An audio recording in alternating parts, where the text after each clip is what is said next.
नमस्कार विद्यार्थी मित्रांनो. आपण येणाऱ्या UPSCच्या एक्झामसाठी एक अत्यंत महत्वाचा टॉपिक म्हणा किंवा भाग म्हणा अरिथमेटिकचा, की ज्याच्यावरती मागच्या 4 ते 5 वर्षांमध्ये पुष्कळशी प्रश्न विचारलेले आहेत. जे आपण इतकं छातीटोपपणे म्हणू शकतो की तो एक भाग जरी आपण अंकगणिताचा किंवा अरिथमेटिकचा पूर्ण केला तर आपल्याला UPSCच्या परीक्षेमध्ये क्वालिफाय होणं खूप काही अवघड असणार नाही. नुसतं तेवढं एका प्रकरणावरती क्वालिफाय होऊ शकतो. आज आपण आपल्या आजूबाजूला असंख्य विद्यार्थी बघतो की ज्यांनी त्यांच्या अटेम्प्ट मधले बरेचसे अटेम्प्ट हे सीसॅट क्वालिफाय न झाल्यामुळं त्यांचं प्रिलिमची परीक्षा क्वालिफाय होऊ शकले नाही.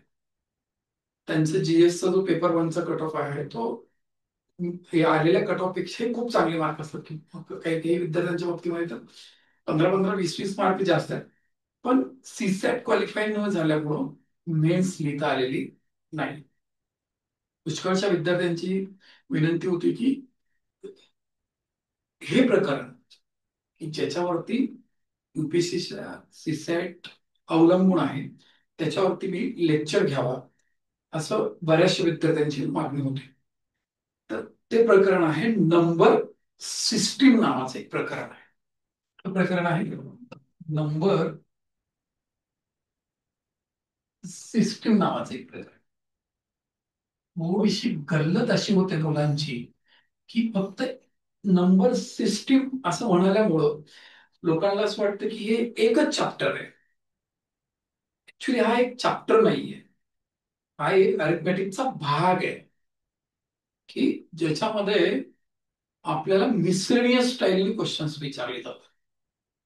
त्याच्यामध्ये पुष्कळशी सब टॉपिक्स आहेत आणि त्या सगळ्या सब टॉपिक्सचा अभ्यास होणं आवश्यक आहे. असं असं नाही की पर्सेंटेज नावाचं टॉपिक आहे आणि तिथं काहीतरी मोजक्या कॉन्सेप्ट आहे, तेवढ्यात आपण शिकलो आणि प्रकरण जमलं. लॉस प्रॉफिट घेतलं, त्यातल्या काही मोजक्या कॉन्सेप्ट आहेत, त्यात शिकलो आणि प्रकरण जमलं. हे जसं बाकी चॅप्टर्सला एक मर्यादित स्वरूपाचं ग्लान्सिंग देता येतं आपल्याला, मी तुम्हाला एक व्ह्यू देऊ शकतो. पण नंबर सिस्टीमच्या बाबतीमध्ये एक तर तुम्हाला इथं याच्या बाबतीमध्ये बरेचसे थेरॉटिकल अस्पेक्ट्स आहेत. तुम्हाला पर्टिक्युलर कॅरेक्टरिस्टिक्स किंवा पर्टिक्युलर मेथॉडॉलॉजी जी इन्व्हॉल्व आहे त्या प्रॉब्लेमच्या बाबतीमध्ये ती तुम्हाला माहीत असणं क्रमप्राप्त ठरतं. आणि या प्रकरणामध्ये नुसतं म्हणजे आजच शिकवलं आणि आता लगेच जमायला चालू होईल अशातला भाग नाहीये हा. ह्याला इयत्ता 6वी ते तुम्ही 12वी पर्यंत जे काही शिकलेलं आहे अरिथमेटिकच्या अनुषंगाने जे काही आलेलं आहे त्याची सगळी सरमिसळ एका ठिकाणी बांधून त्याला मोड बांधून त्याला एक नंबर सिस्टीम असं नाव दिलेलं आहे. तर मी माझ्या परीनं या टॉपिक मधनं जेवढं तुम्हाला देता येईल आता तेवढं देण्याचा प्रयत्न करतो. राईट. तर या टॉपिकचे मेन घटक किंवा मुख्य घटक कुठले आहेत याची एक यादी आपण करून घेऊयात. एक पहिला भाग येतो त्याचे काही सब टॉपिक्स आहेत. सब टॉपिक्स म्हणल्यापेक्षा हा टॉपिक नेमका कुठल्या कन्सेप्ट वरती अवलंबून आहे हे आपल्याला माहिती असणं गरजेचं. राईट. तर यातला पहिला प्रॉब्लेम येतो तो क्लासिफिकेशन ऑफ नंबर्स वरती येतो.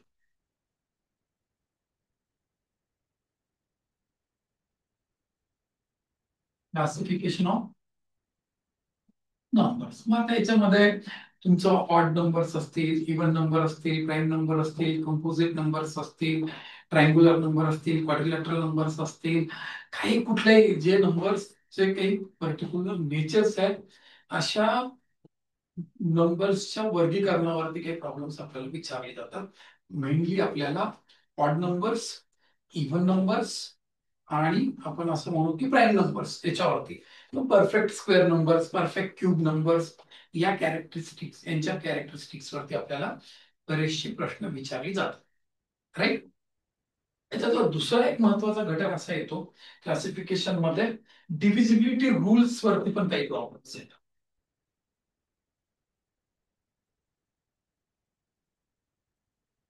म्हणजे आपण त्या टेस्ट ऑफ डिव्हिजिबिलिटीज असायच्या आपल्या आपण स्कूलमध्ये असताना, त्याच्यावरती पण काही प्रश्न विचारले जातात. म्हणजे 2ची कसोटी, 3ची कसोटी, 4ची कसोटी, 5ची कसोटी, टेस्ट ऑफ डिव्हिजिबिलिटी ऑफ 6, 7, 8, 9, 10 आणि ऑदर कंपोजिट नंबर्स जे काही असतील त्यांच्या टेस्ट ऑफ डिव्हिजिबिलिटीज वरती काही प्रॉब्लेम्स विचारले जातात. माझं तुम्हाला एक सांगणं आहे की तुम्ही या डिव्हिजिबिलिटी टेस्ट अशा आपण कुठपर्यंत पाठ करायच्या नाही का, तर पाठांतर इन्व्हॉल्वमेंट नसतं. तुम्हाला काही काय म्हणतात त्याला त्याच्या प्राईम फॅक्टरायझेशनला पकडून तुम्हाला काही करता येतं का नाही हे चेक केलेलं असतं तिथं. राईट. त्याच्यानंतर आपल्याला अप्लिकेशन्स ऑफ प्राईम फॅक्टरायझेशन वरती काही प्रॉब्लेम्स विचारले जातात.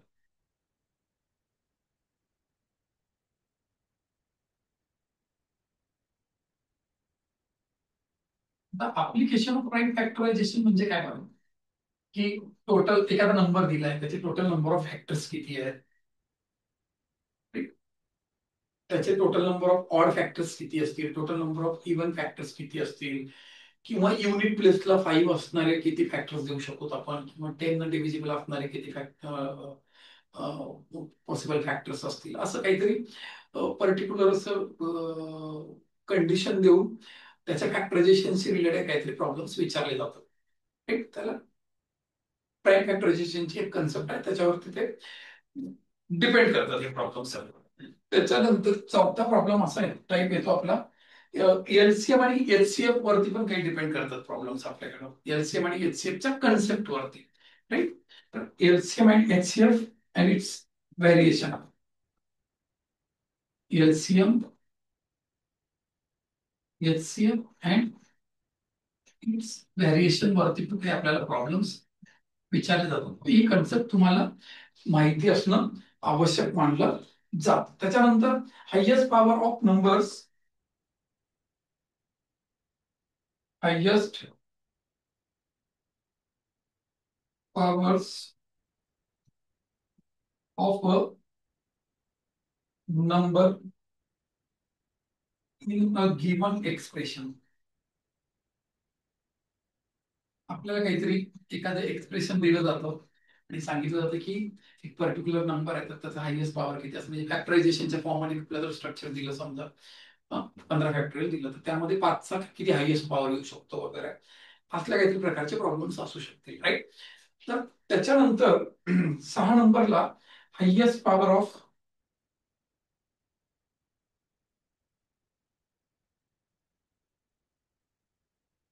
एन फॅक्टोरियल, असे कुठले तरी कधी नंबर दिलेले फॅक्टोरियल फॉर्मॅटमध्ये त्याला तुम्ही पॉवरच्या फॉर्मॅटमध्ये कसं एक्सप्रेस करायचं काय त्याच्या संदर्भाने विचारले जातात. 7 नंबर आपण असं म्हणूयात की आपल्याला युनिट डिजिट आणि last 2 digit of a number find out करायला सांगितले जाते. एखादं एक्सप्रेशन दिलं जातं, त्याच्या युनिट डिजिटला काय किंवा त्याच्या लास्ट 2 डिजिटला कुठला नंबर असेल, अशा प्रकारचे काही प्रश्न असतात आपल्याकडे. Unit digit and last 2 digit. Okay. त्याच्यानंतर स्ट्रिक्टली रिमाइंडर्स वरती काही प्रॉब्लेम्स अवलंबून असतात. म्हणजे शिल्लक बाकी काय आहे ते फक्त एखादा डिव्हिजन दिलं जातं आणि विचारलं जातं की रिमाइंडर काय आहे. राईट. त्याच्यानंतर तुम्हाला reminders based on divisibility rules वरती पण काही प्रॉब्लेम्स येतात. Reminders based on divisibility rules.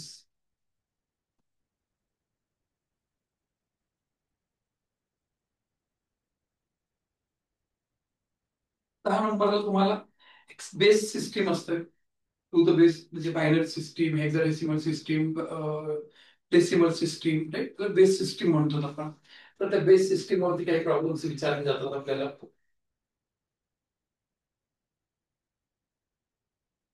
11 number आपल्याला एक्सपान्शन ऑफ नंबर, म्हणजे एखाद्या नंबरचं एक्सपान्शन काहीतरी रेंज पॉवर दिलेला आहे तर एक्सपान्शन ऑफ नंबर्स वरती काही प्रॉब्लेम्स असतील, ती मिससेलिनियस प्रॉपर्टीज वरती पण प्रॉब्लेम्स असू शकतात. Right. Mix questions on number system.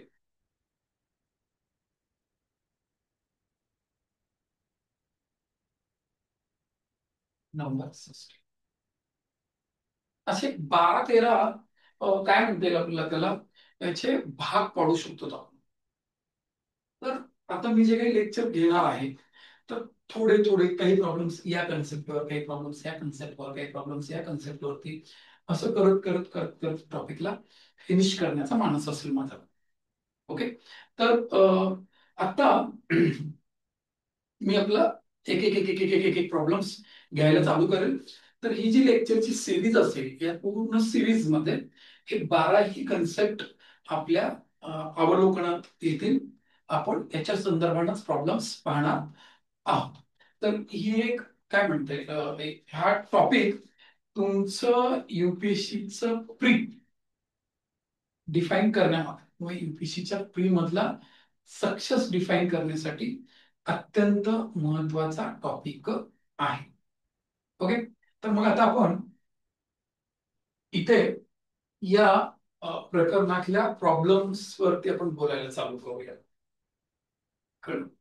तर एक पहिला प्रॉब्लेम आपण आता वरती असा घेऊयात की PQR, S and TR consecutive numbers in ascending order. चढत्या क्रमाने कॉन्झिक्युटिव्ह नंबर्स आहेत आणि then which of the following can not be odd. खालीलपैकी कुठली संख्या ऑड असणार नाही असं त्यांनी विचारलेलं आहे आपल्याला. हे गिवन नंबर्स काय आहे पहा. पेनचा कलर चेंज करू. हे गिवन नंबर्स असे आहेत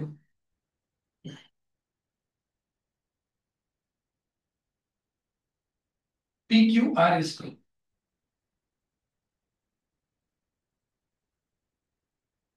कॉन्झिक्युटिव्ह नंबर्स आहेत आणि या नंबर्सच्या बाबतीमध्ये आपल्याला सांगितलेलं आहे की ते आर इन असेंडिंग ऑर्डर. त्याच्यामध्ये दोन केसेस होऊ शकतात. तर मी दोन केसेस का देतो बघा. Which of the following is not odd म्हणले, कुठलं ऑड असणार नाही असं विचारलेलं. म्हणजे हे संख्यांच्या नेचरशी किंवा त्याच्या क्लासिफिकेशनशी रिलेटेड प्रॉब्लेम आहे. प्रॉब्लेम्स बेस्ड ऑन काय म्हणतात त्याला क्लासिफिकेशन ऑफ नंबर्स वरती प्रॉब्लेम आहे हा. व्हेरी फर्स्ट टायटल वरती आहे. मग बाकीचं तर जे नेचर असेल त्या नंबर्सचं ऑड इव्हन जे असण्याचं आहे it depends on a starting value of P. पीची व्हॅल्यूचं नेचर काय आहे सुरुवातीच्या त्याच्यावरती डिपेंड करेल. So the value of P is either odd or even. There may be are two possibility. There are two possibilities. इथे किती पॉसिबिलिटीज आहेत? दोन पॉसिबिलिटीज आहेत. It might be a odd number और it might be a even number. So we have to consider both the possibilities. Okay. तर मी काय करतो इथं असं लिहितो पॉसिबिलिटी 1.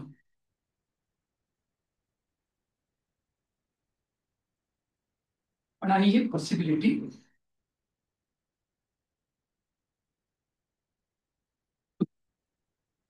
1 मध्ये I will give value of P as a odd value. So the smallest odd value is a 1. तर मी इकडं 1 2 3 4 5 असं कन्सिडर करतो. ठीक आहे. हे PQRST कॉन्झिक्युटिव्ह नंबर्स आहेत आणि they are arrange in ascending order असं सांगितलेलं आहे. If P is this line is when P is a odd number. आता पॉसिबिलिटी 2 म्हणजे काय असेल when P is a even number. So this is 2 3 4 5 6. Possibility 1 ला जर बघितलं आपण PQ P आणि Q, the product of these two is even. PQ, these two is also even. So this is even. PQ, this is even. Consider both the possibilities. Right? Possibility 1 नुसार पण ते काय असेल the product of 1 and 2 is 2, that is an even number. According to possibility 2, the product of 2 and 3 is also even number. So P, the value of product P and Q is always even according to possibility 1 as well as possibility 2. आता possibility 1 नुसार R चं value काय आहे तुमच्या odd येतं आणि एकदा even येतं. म्हणजे याच्यामध्ये इव्हन प्लस मी ऑड केलं according to possibility. So this is odd. Even plus odd odd होईल आणि possibility 2 नुसार the value of r is even number. So even plus even, that will be even. Means we cannot confirmly say that PQ plus R is odd, definitely odd or definitely even. It might be odd or it might be even. Similar happens with value of PQ plus S. इथं 4 जे काही आहे that is even plus even, that is even according to possibility 1. And if you count value of yes as a 5 according to possibility 2, then even plus odd. So the first two options has their values either even or odd. We cannot firmly say that this is odd or this is even. Both possibilities are valid there. Okay, so we cannot choose option A and B as the answer. PR plus P. From possibility 1, the product of P and R, PR, odd. And from possibility 2, this is even, the product of PR. The value of P is, in possibility 1, it is 5, odd. Odd plus odd, even. In possibility 2, the value of P is even plus even. So we can definitely say that the value of PR plus T never be a odd number, means it is always odd number. So the answer is C. Okay, आता मला नेहमी काय वाटतं माहितीये का, की युपीएससीची जी परीक्षा आहे ती परीक्षा तुमच्या कन्सेप्टची परीक्षा नाहीये. ती तुम्ही शिकलेल्या कन्सेप्टला अप्लाय कसं करतात त्याची परीक्षा आहे. बाकी देशभरातल्या इतर कुठल्याही परीक्षा जर घेतल्या आपण तर ते नीट कन्सेप्ट, त्यांच्याकडे अप्लिकेशनचं काही गरज नाही. त्यामुळे एका पर्टिक्युलर फॉर्मॅटचे क्वेश्चन्स केले परीक्षा पास, इतर वैसा नाही. कन्सेप्ट पण शिका आणि त्याला अप्लाय करण्याची स्टाईल पण शिका. राईट, म्हणून याचं ऑप्शन काय आलं, सी आलं. आता आपण यातला second question, there are 5 numbers, 5 numbers आहेत. काय काय येतंय, A1 equals to 5, A2 equals to 8, A3 equals to 11, A4 equals to 10, and the A5 equals to 16. Assume B1, B2, B3, B4 and B5 to be the same numbers in a different order. म्हणजे तेच values आहेत त्यांच्या, पण त्याची काय म्हणतात त्याला, ते जो सिक्वेन्स आहे that is different. So this value of C, which is the product of B1 minus A1, B2 minus A2, B3 minus A3, B4 minus A4 and B5 minus A5.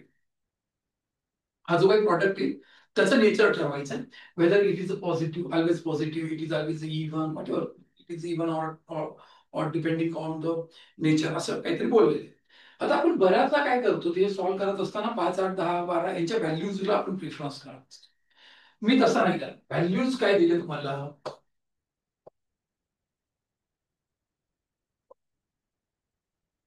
मला व्हॅल्यूज दिलेले आहेत 5, 8, 11, 10 आणि 16 अशा value दिलेल्या. यामध्ये odd values किती आहेत, odd values आहेत माझ्याकडे 2, 5 आणि 11. इव्हन व्हॅल्यूज किती आहेत माझ्या, 8, 10 आणि 16. इथं 2 ऑब्जेक्टचं सबस्ट्रॅक्शन, म्हणजे इव्हन इव्हन असेल, ऑड ऑड असेल, इव्हन ऑड असेल, ऑड इव्हन असेल, what ever be the sequence is that.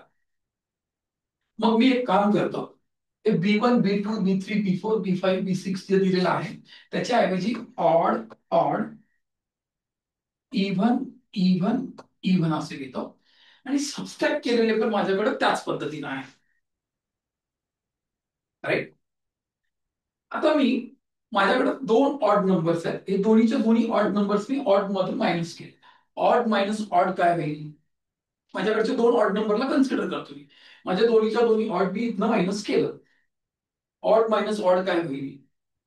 हे odd minus, if I subtracted both odd numbers from this, odd minus odd, odd minus odd. आता even राहिलेले तीन even number तर even मधूनच subtract होतील, कारण बघा दोन ऑड नंबर्स आहेत, तीन इवन नंबर्स आहेत, राईट. म्हणजे आता even minus even, even minus even, even minus even, ही माझी केस वन झाली. Odd minus odd even, odd minus odd even, right. Even minus even even, even minus even even, even minus even even, the product of even is a even. So case number 1 मध्ये the value of c is, case 1 नुसार value of c काय असेल? even असेल. value of even काय असेल? even असेल. आता माझा दुसरं काय असेल? ऑड, दोनच ऑड आहेत माझ्याकडे. पॉसिबिलिटी काय असेल? Odd odd odd odd, sorry, हे दोन ऑड, इवन इवन इवन आहे. दोन्हीच्या दोन्ही ऑड इथनं मायनस केले होते. आता एक ऑड मायनस एक मधून ऑड मायनस करतो, एकातनं ऑड मायनस करतो आणि एकातनं इवन मधनं मायनस करतो, राईट. आणि बाकी तिन्ही मधनं मी इवन इवन मायनस करतो.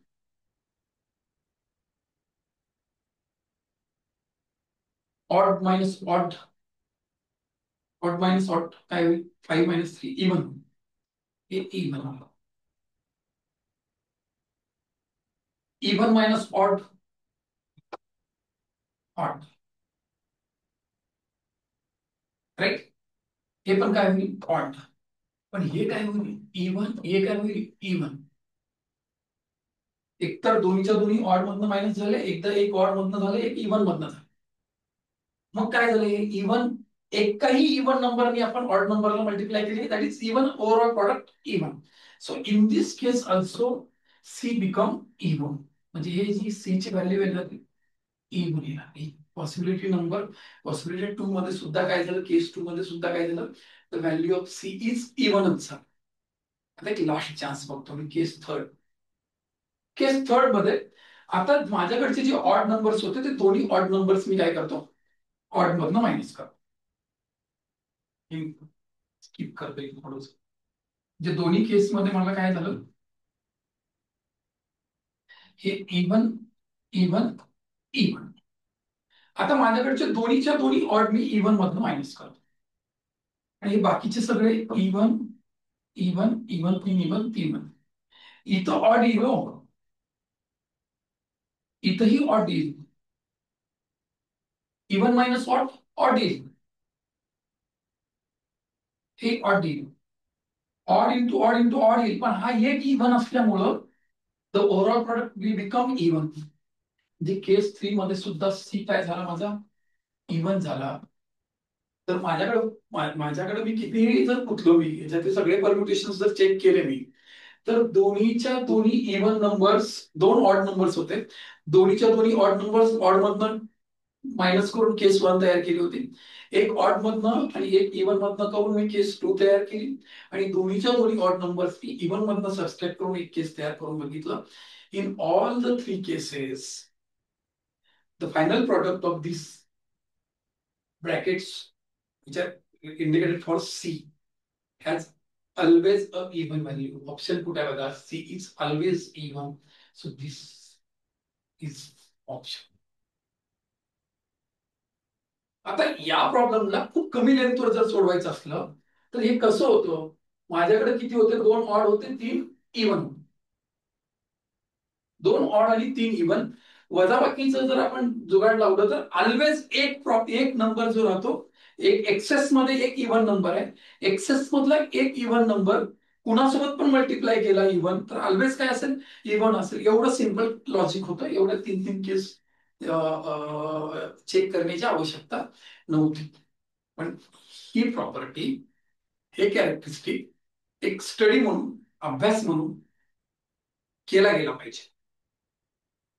5 मधले 3 इव्हन आहेत, 2 ऑड आहेत, एक्सेस मध्ये एक इव्हन नंबर आहे. इथे एक्सेस मध्ये एक इव्हन नंबर मिनिमम, त्या 5 ब्रॅकेट पैकी एकाची व्हॅल्यू, मिनिमम एकाची व्हॅल्यू इव्हन राहणार आहे. आणि मिनिमम एकाची जरी व्हॅल्यू इव्हन आली तर the overall product will become even. इतकं सिम्पल होतं ते, राईट. पण त्यासाठी तुम्हाला कन्सेप्ट माहिती असणं गरजेचं आहे. आणि हा प्रॉब्लेम आपल्या युपीएससीच्या परीक्षेमध्ये येऊ शकतो. पीवायक्यूज तर सगळीकडे अवेलेबल आहे. प्रिव्हियस इयर क्वेश्चन्स घेण्यापेक्षा फ्युचर इयर क्वेश्चन्स घेऊन तुमचं काहीतरी सार्थक करता येईल या भावनेनं मी पॉसिबल प्रॉब्लेम्स घेतो मी वेगवेगळ्या नंबर सिस्टीमचे, राईट. काही टेन्शन आहे याच्यात तर नाही, राईट. मी पुढच्या वर्षासाठी एक पुस्तक आणतोय याच्यावरती, नंबर सिस्टीम वरती. तर त्याच्यासाठी मी काही सिलेक्शन करून ठेवलं होतं प्रॉब्लेमचं. मग मी म्हणलं जाऊ दे, पुढच्या वर्षी आणायचं आहे ना, यंदाची युपीएससी झाली पाहिजे, पोरांची चुकायचं आहे, देऊन टाकूयात, आपण नवीन प्रॉब्लेम्स जनरेट करूयात, राईट. आता टोटल नंबर ऑफ स्टॅम्प्स काय म्हणते, एक चाइल्ड हॅज 100 स्टॅम्प्स. एका विद्यार्थ्याकडून या मुलाकडे 100 स्टॅम्प आहे. One day he decided to sell his stamps in order to collect money to go for movie. पण त्याला पिक्चरला जायचंय आणि त्याच्यासाठी त्यांनी काय केलं, ठरवलं की अरे आपण हे विकून टाकायचं आता. Right? Which of the following can be the sum of money collected by student if it is known that he has stamps of denomination 1, 3 and 5? मग त्याच्याकडे त्याचे काही स्टॅम्प आहेत, त्यांची किंमत 1 रुपये, 3 रुपये आणि 5 रुपये एवढीच असू शकते. तर खालीलपैकी कुठलं डिनॉमिनेशन म्हणजे त्याच्याकडे पैसे जमतील असं आकडा कुठला असू शकतो असं विचारलं. टोटल नंबर ऑफ स्टॅम्प्स किती आहेत?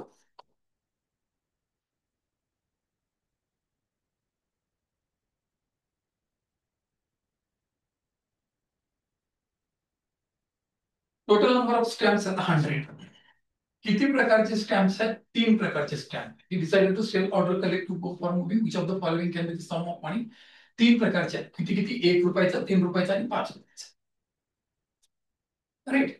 म्हणजे 1 रुपयाच्या स्टॅम्पची संख्या, 3 रुपयाच्या स्टॅम्पची संख्या आणि 5 रुपयाच्या स्टॅम्पची संख्या यांची बेरीज 100 येणार, राईट.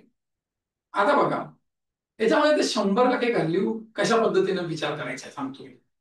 मग हे जे 1 रुपयेवाला आहे, 1 रुपयेवाले स्टॅम्प, 3 रुपयेवाले स्टॅम्प आणि 5 रुपीज वाले स्टॅम्प, या तिघांची पण बेरीज ऑड ऑड ऑड संख्या असू शकते का, चेक करू. हे ऑड नंबर्स, हे ऑड नंबर, त्यांची संख्या, 1 रुपयावाल्या स्टॅम्पची संख्या ऑड नंबर्स, 3 रुपयावाल्या संख्येची पण ऑड नंबर आणि 5 रुपयावाल्याची पण ऑड नंबर असू शकेल का? हायली इम्पॉसिबल आहे. कारण odd plus odd even, even plus odd odd. आणि मग 100 is not odd number, 100 is a even number. ही केस कदापि पॉसिबल नाही. पण एक दुसरी केस पॉसिबल असू शकते, हे 2 ऑड असतील, हा इव्हन असेल. म्हणजे यातले कुठलेही 2 ऑड असू शकतात, एक इव्हन असू शकतं. यातले कुठलेही 2 ऑड असू शकतात, कोणतेही 2. हे दोन ऑड असतील, हे इव्हन असेल, हे 2 ऑड असतील, हे इव्हन असेल, हे इव्हन असेल, हे 2 ऑड असेल, हे नेगेटिव्ह. मग ऑड नंबर ऑफ तिकीट्स, मग आता टोटल पैसे किती जमा होतील? तिकीटचा दर 1 रुपये, ऑड नंबर आहे, ऑड इंटू ऑड ऑड होईल, ऑड इंटू ऑड ऑड होईल, ऑड इंटू इव्हन इव्हन. मग एकूण रक्कम odd plus odd even, even plus even, overall value काय असायला पाहिजे? इव्हन व्हॅल्यू असायला पाहिजे. म्हणजे ह्या केसमध्ये इव्हन व्हॅल्यू येऊ शकते. मग आता 1 रुपयावाला, 2, 3 रुपयावाला आणि 5 रुपयावाले तिकीट. आता यातले 2 इव्हन आणि 1 ऑड असणार नाही, कारण 2 इव्हन इव्हनची बेरीज इव्हन आणि इव्हन प्लस ऑड ऑड होईल आणि 100 is not odd number. 2 even असणार, मग 2 ऑड असणार नाही, 2 इव्हन असणार नाही, राईट. 1 ऑड, 2 इव्हन पण असणार नाही, पण 3च्या 3 इव्हन असू शकतात. ही दुसरी केस. Even plus even, even plus even, even 100 is an even number. So this 100 can be split into 2 odd numbers and 1 even number, or in 3 even numbers. So the product of this odd number and this even number is even number. This will be the total value of tickets after selling each on ₹1. मग हे पण even, हे पण even, even plus even plus even, overall value काय असेल? Even असेल. म्हणजे हे तिकीट विकल्याच्या नंतर ओव्हरऑल व्हॅल्यू काय आली पाहिजे? इव्हन आली पाहिजे. हे नक्की झालं म्हणजे यातलं हे आन्सर असणार नाही, हे आन्सर असणार. हे दोन इव्हन नंबर्स आहेत. अहो, इथला हायएस्ट नंबर ऑफ तिकीट्स किती आहेत? 100. आणि हायएस्ट व्हॅल्यू ऑफ तिकीट किती आहे? 5. मी सगळेचे सगळे ₹5 विकून टाकले ₹100 प्रमाण. माझ्याकडे किती आले असते? ₹500 आले असते.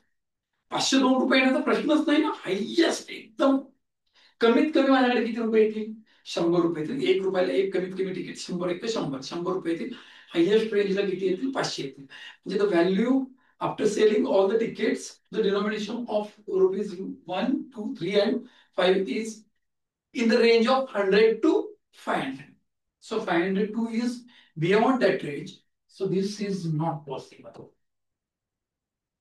So only possible option is 384. So the only possible option is 384 असेल. कळतंय? अशा प्रकारचा प्रश्न येऊ शकतो परीक्षेला. याच्यामध्ये नेचर काय? फक्त कशात सांगितलं तुम्हाला?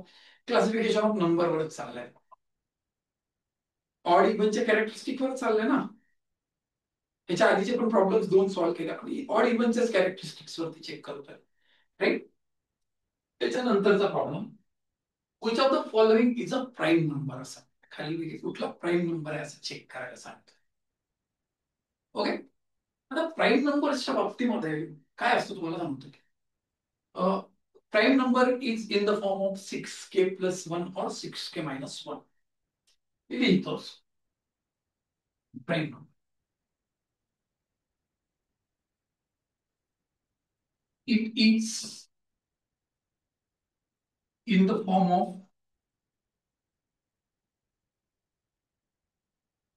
6k + 1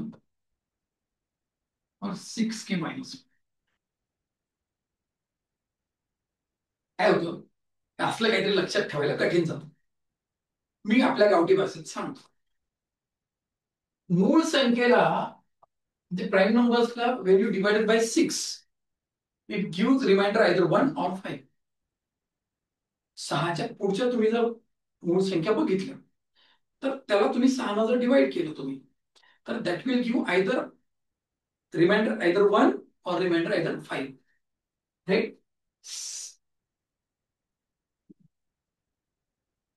After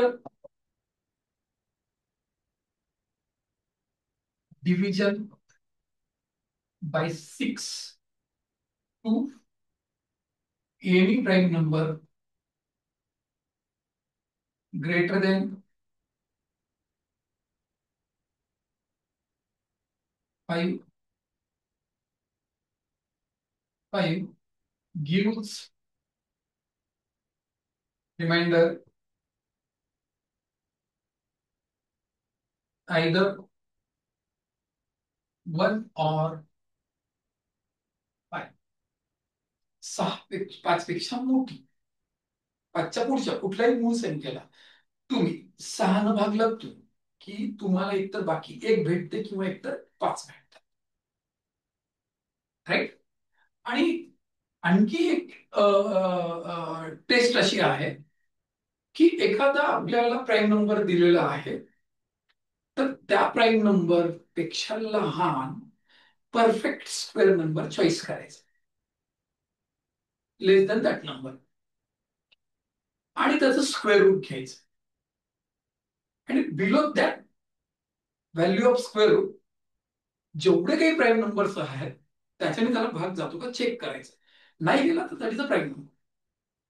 आता इकडे 189 जे आहे हा प्राईम नंबर नाहीये. का नाहीये? सम of digit is 18 and 18 is divisible by 3 and 9 both. So 189 is divisible by either 9 or either 3. Right? So this is a composite number. This is not a prime. Okay? 168 is a even number. 2 is the only even number which is a prime number. Except to 2, all other even numbers are all other prime numbers are only odd numbers. They are not even. That's why this also cancel. आता आपल्याला या दोघांमध्ये बघायचं आपण काय करूया त्याला 6 ने डिवाइड करून बघूया. त्याला 6 ने डिवाइड केलं ना रिमाइंडर 5 होतं. म्हणजे हे आपल्या टेस्टला फॉलो करतं बघा हे काय. त्याला तुम्ही 6 ने डिवाइड करून बघा त्याला बाकी 1 उरतं. म्हणजे हे दोनही पैकी कोणीतरी एक जण काय असण्याची शक्यता आहे तुमचा प्राईम नंबर असण्याची शक्यता आहे. शक्यता आहे कन्फर्मेशन नाही. आता 323 पेक्षा आपण थोडासा लहान असा लहान कंप्लीटिंग स्क्वेअर नंबर बघूया. 289 is a completing square number below 323. Take square root of that is a 70. तर 17च्या खाली जेवढ्या काही मूळ संख्या आहेत तेवढ्यापैकी पुढे भाग जातो का बघा. मी सुरुवातच 17 ने करतो. 17 एक 17, 17 नव्वे 53. जे 17 ने भाग जातो. So 323 has 17 and 19 as their factors. So 323 is not a prime number. So only option is C. These three options get cancelled. Okay, this is divisible by either 3 or 9. So that's why that is not a prime number. There is a composite number. This is also a composite number as it is an even number. This is also a composite number which has a factors 17 and 19. 337 is a prime number among given option. So answer is C. Okay. आता याच्यानंतरचा problem हे थोडंसं इकडं error मध्ये error झालेला आहे तर आपण त्याला थोडंसं करेक्ट करू. हे काय दिलेलं आहे W square x Y square Z is less than 0 असं दिलेलं आहे. इकडं हे 2 जे आहे ना दॅट इज अपर कॅप लावायचं होतं त्याला त्याने लावलेलं आहे W square x W square into x into Y square into Z equal is less than 0. तर याचं कुठलं स्टेटमेंट डेफिनेटली ट्रू असं म्हणा. मी याला असं लिहू का W Y whole square into X. तुम्हाला माहिती असलं पाहिजे की कुठल्याही संख्येचा वर्ग जर घेतला आपण तर that is always positive. This is always positive. This overall quantity is always positive. As this overall product is below 0 means that is overall product has negative value and this is positive. Positive will become negative and it is multiplied by negative. So it is must for xz that should be negative. So as the overall value of w square into x into y square into z should be less than 0. म्हणजे याला must आहे की हा negative असलाच पाहिजे. Therefore xz should be negative means less than 0 असलं. Option कुठे आहे बघा हे z is less than 0 दिलं. असं सांगू शकत नाही तुम्ही दोघांचा प्रॉडक्ट जर तुमचा निगेटिव्ह असेल तर आयदर झेड इज निगेटिव्ह और एक्स इज निगेटिव्ह. आपल्याला नाही माहिती की कोण निगेटिव्ह आहे त्याच्यामुळे हे कन्क्लुजन नाही काढू शकत तुम्ही. हे तर आपण आता परफेक्टली काढलेलंच आहे आणि ओव्हरऑल प्रॉडक्ट तुमचा निगेटिव्ह येईल असं सांगू शकत नाही कारण एक्स झेड तुमचा निगेटिव्ह आहे आणि डब्ल्यू वायच्या बाबतीमध्ये इट इज आयदर पॉझिटिव्ह और negative. W Y square is overall positive. When you take its square root, it gives you both the values, two values. One is positive, one is negative. So the value of wy is negative or negative. जर घेतलं overall ते होणार नाही ते positive होतं ते. तर हे असं काही आपल्याला कन्क्लुजन काढता येणार नाही. Only second is the answer. So C is the option.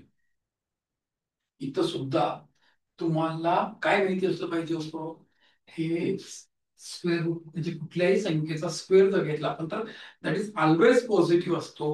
He characteristic तुम्हाला माहिती असली पाहिजे. नुसती माहिती असून नाही जमत तर त्याच्या पाठीमागचे अप्रोचेस पण तुम्हाला कळले पाहिजे. एक्सलंट क्वेश्चन आहे, राईट. त्याच्या पुढच्या प्रश्नामध्ये काय म्हणते पहा, हा पण बघा काय म्हणतो. याच्यामध्ये तर खूपच मजेशीर आहे. ABCD च्या काही बाबतीमध्ये आपल्याला काहीतरी एक इनइक्वालिटी दिलेली आहे. 0 पेक्षा A लहान पेक्षा B लहान पेक्षा C लहान पेक्षा D लहान. खाली काहीतरी स्ट्रक्चर दिलं, त्यातला अमॉंग त्यांच्यामधला हु इज ग्रेटेस्ट असं विचारलंय, लार्जेस्ट कुठला आहे असं विचारलेलं आहे. मग आता 0 पेक्षा लहान हे -1 पकडूयात, हे -2 पकडूयात, हे -3 पकडूयात, हे -4 पकडूयात. आता आपण त्या व्हॅल्यूज देऊनच टाकल्यात आणि ते बसतात पण त्या कन्सेप्ट मध्ये, आहे काय. आता पुढचे व्हॅल्यू म्हणजे कम्पेअर करायचे. -BC म्हणजे ते B + C म्हणजे -5 डिवायडेड AC -4 म्हणजे काय झालं, हे 5/4 झालं. आता ED काय झालं, -5 हे -5 BC -5. So this is 1. BD this is -6 AC -1. So this is 6/4 AC -4 AD minus. आपण जर यांची व्हॅल्यू चेक केल्या तर दिस इज 4/5. 5/4 1.25 होईल. हे 1 नाही, हे 1.5 होईल आणि तिकडे काय होईल 0.8. So which value is the largest? This is the largest value 1.5. So the answer is C. तर एखाद्या वेळेस असा प्रश्न येऊ शकतो परीक्षेला, थोडस लिटल बिट टाइम कन्झ्युमिंग म्हणल्यापेक्षा तू अशा पद्धतीचा विचार करू शकतो का, एवढं चेक केलेलं आहे. हे again this is again classification of number वरती, पॉझिटिव्ह नंबर्स निगेटिव्ह नंबर्सचा कन्सेप्ट तुझा आहे का बाबा व्यवस्थित, हे चेक केलेलं आहे, राईट. त्याच्या पुढच्या प्रॉब्लेम मध्ये आपण काय म्हणतात, n इक्वल्स टू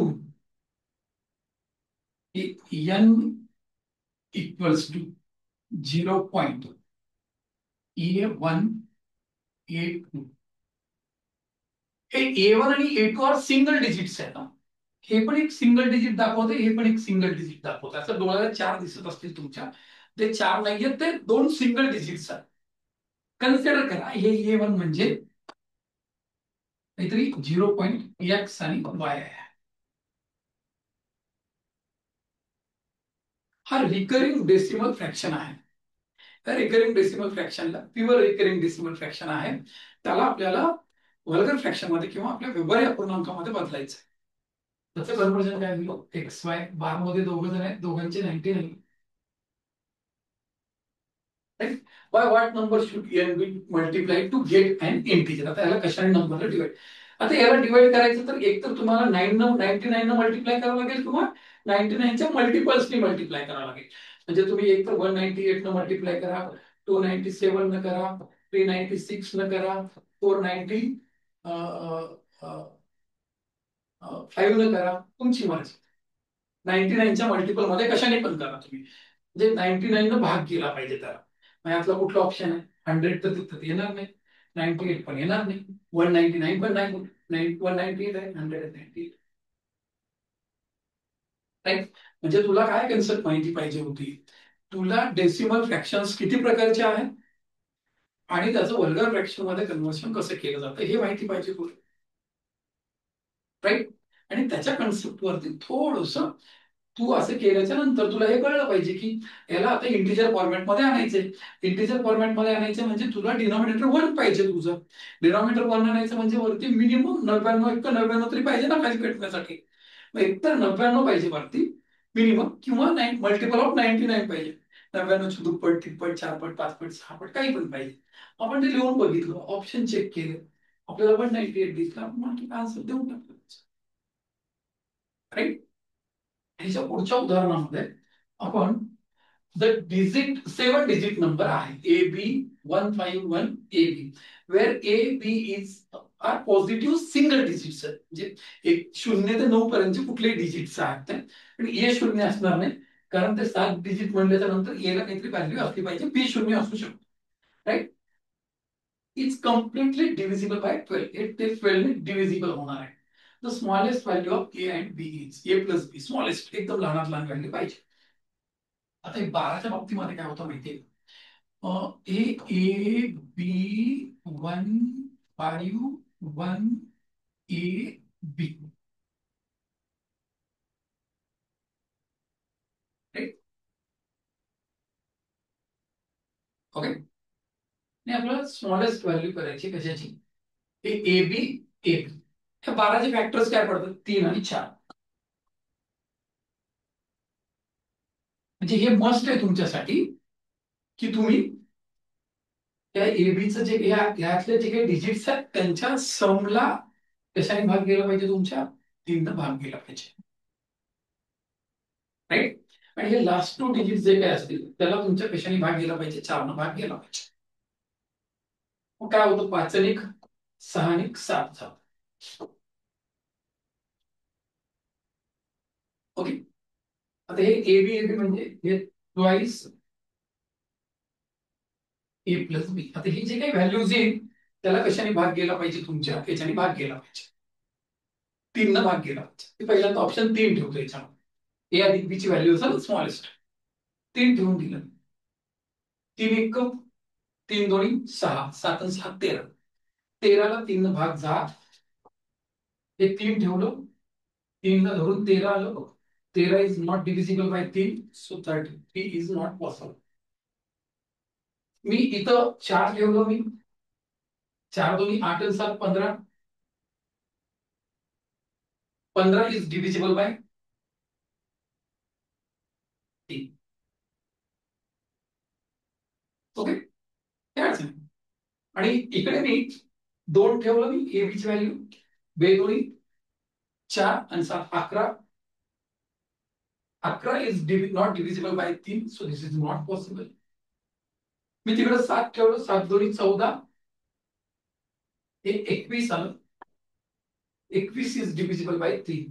पण मला इथं त्यांनी काय सांगितलेलं आहे, द स्मॉलेस्ट व्हॅल्यू असं, हे 2 पॉसिबल आहेत. 7 व्हॅल्यू स्मॉलेस्ट आहे, 4 व्हॅल्यू स्मॉलेस्ट आहे, so 4 is the value smallest value. मग त्यांची बेरीज काय असेल, 4 असेल, म्हणजे ते कुठली असतील, 4 आणि 0 असेल. 3 1 असणार नाही, 2 2 असणार नाही कारण 22ला भाग जाणार नाही, 1 3 पण असणार नाही कारण भाग जाणार नाही. तर हे ए ची व्हॅल्यू 4, बी ची व्हॅल्यू 0 असेल. The smallest possible value of A plus B is, म्हणजे हे कशावरती डिपेंड होतं तुमच्या, हे तुमच्या टेस्ट ऑफ डिव्हिजिबिलिटीवरती डिपेंड होता प्रॉब्लेम.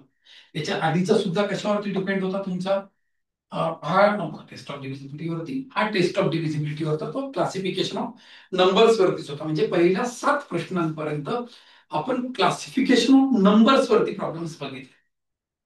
राईट. आता हा जो 8वा प्रॉब्लेम बघितला आपण, हा डिव्हिजिबिलिटी रूल्स वरती बघतोय आपण, तुम्हाला भाग देण्याच्या कसोटीवरती बघतोय आपण. राईट. त्याच्यानंतरचा प्रॉब्लेम, इफ अ नंबर, असा एक नंबर दिले, काय नंबर आहे, 6 8 9 3 9 6 A 4 8 B. This overall number is divisible by 72. Factors of 72 are 9 and 8. The possible value of A plus B can be. A plus B ची possible value काढायची. काय होतं की 9चं टेस्ट ऑफ डिव्हिजिबिलिटी काय, किंवा 8चा बद्दल बघूया. 8चं असं असतं की last 3 digit should divisible by 8. So according to that 8 संग 48, 8 आपण डिवाइड केलं तर 8 संग 48, बी चं व्हॅल्यू आयदर 0 ऑर 8 असं येऊ शकतं. तर 0 येईल किंवा 8 येईल. राईट. मग आता मला हे 9 न डिवाइड करायचंय, तर याच्या सम ऑफ डिजिटला काय झालं पाहिजे, तुमच्या भाग गेला पाहिजे, कशाने 9 न भाग गेला पाहिजे. मग हे 8 आणि 6 14 9 23 आणि 3 26 26 आणि 9 35 आणि 6 41 आणि 4 45 आले तुमचे. 45 आणि 8 53 53 आणि हे 0 53. इथं काय आलं तुमचं हे 4 53 म्हणजे 53 54 9 सख्खी 54 होऊ शकते ना. आता बघा म्हणजे हे 8 आणि 7 14 9 23 आणि 3 26 आणि 9 35 आणि 6 41 आणि 1 42 46 आणि 8 54 आणि हे 0.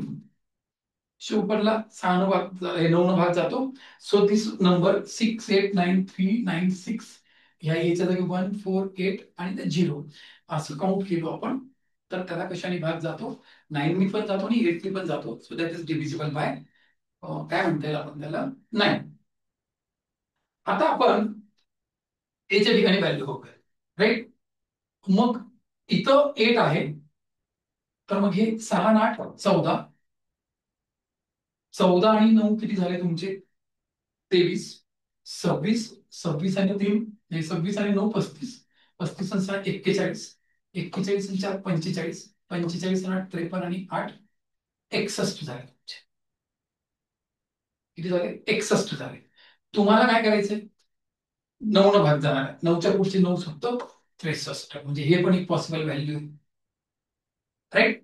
म्हणजे काय काय व्हायला लागेल तुमचं तर ह्या दोन पॉसिबल व्हॅल्यू आहेत. ते वनला हे 1 आणि याला धरून येईल म्हणजे तुमचा एक नंबर असा असेल 689P96148 हा पण तुमचा डिव्हिजिबल बाय 72 असू शकतो किंवा 689P96248 is also divisible by काय असू शकतो 72. मी परत एकदा बेरीज बघतो. 8 7 14 9 23 26 35 आणि 6 41 43 47 55 आणि 63. राईट. आणि वरती पण एकदा मी चेक करून बघतो. 8 आणि 7 14 9 23 आणि 3 26 आणि 9 35 आणि 6 41 42 46 आणि 8 54 that is also divisible by 9. The last three digits are also divisible by 8. The last three digits are divisible by 3 8. So these two numbers possible numbers which are divisible by 72 under these circumstances. मग ए आणि बी च्या values या consideration जर केलं तर ए plus बी ची value किती येते A plus B equals to 1 येते. आणि under this circumstances the value of या केसमध्ये तुमची ए प्लस बी किती येत आहे 10 येत आहे. या केसमध्ये तुम्ही किती कराल 10 कराल. या केसमध्ये किती होतं तुमचं 1 होतं तुमचं. राईट. तर मग then a possible value of A plus B can be which one 10. तर ती ए प्लस बी ची शक्य किंमत असू शकते. राईट. तर अगेन हे कशावरती होतं डिव्हिजिबिलिटी रूलवर होतं. कळतं. त्याच्यानंतरच्या प्रॉब्लेम मध्ये आपण जाऊया.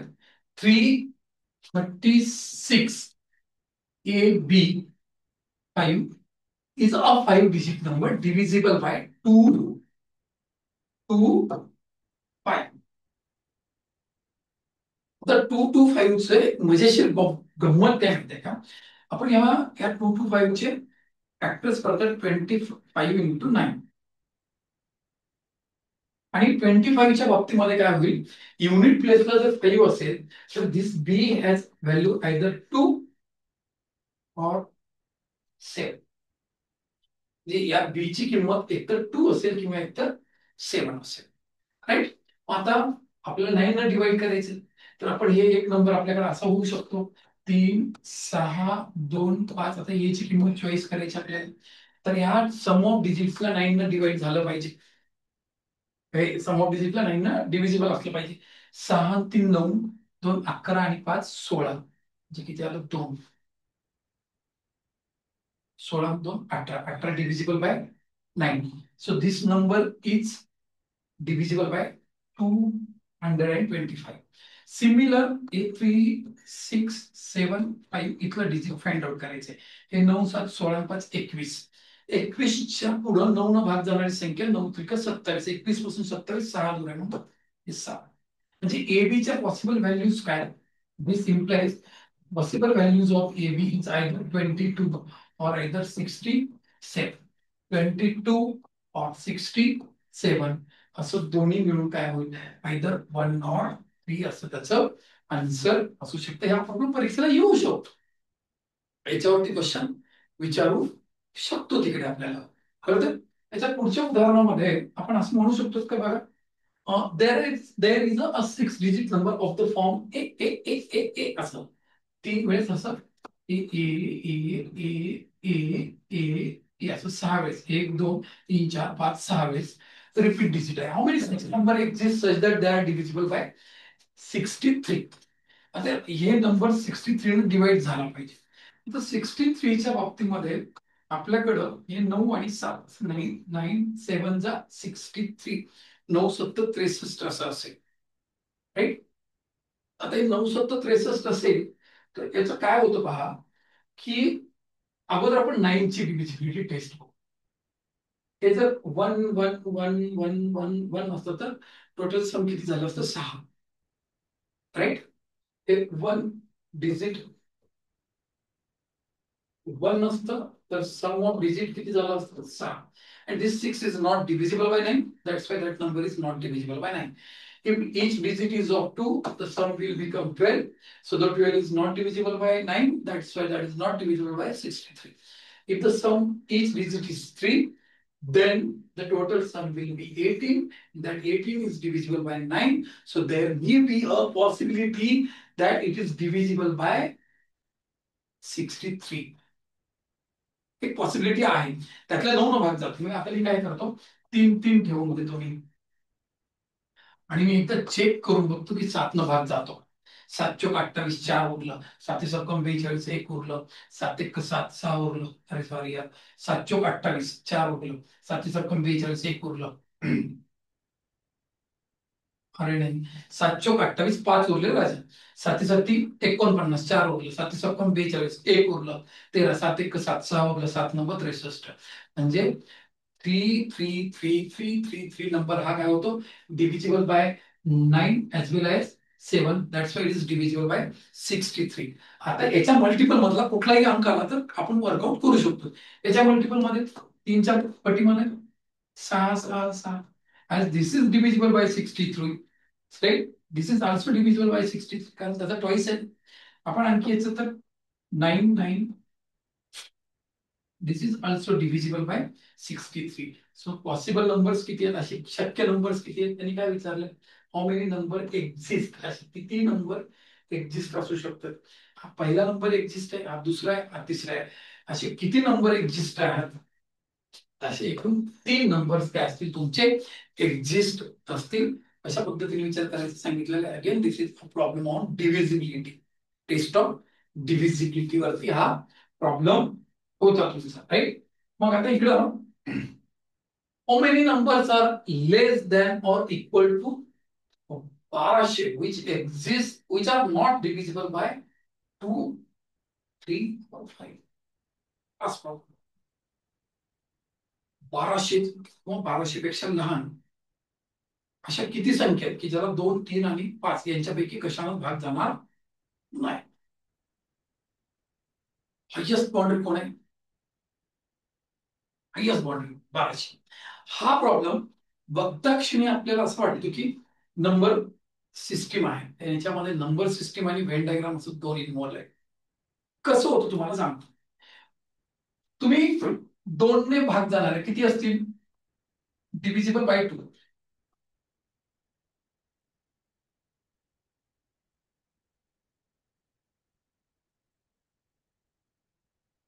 किती? 1200ला 2 न भाग करा 600. म्हणजे 600 संख्या अशा असतील की ज्याच्या ज्या कशाने डिव्हिजिबल होतील? तुमच्या 2 न डिव्हिजिबल होतील. राईट? तुम्ही डिव्हिजिबल बाय 3 जर बघितलं तुम्ही, how many numbers are there? 400 numbers are there which are divisible by 3. कळलं? आणि तुम्ही फायनल डिव्हिजन जर केलं तुम्ही डिव्हिजिबल बाय 5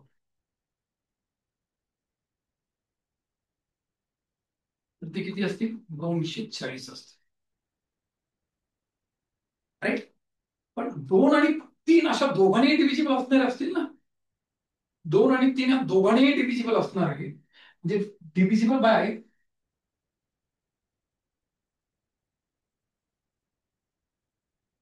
बोथ. 2 आणि 3 म्हणजे टेक एलसीएम ऑफ 2 and 3 6. 6 भाग जाणारी संख्या किती असतील? 200.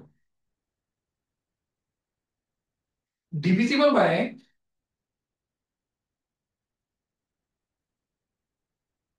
Both 3 and 5. 15 भाग जाणाऱ्या 80 संख्या असतील. आणि डिव्हिजिबल बाय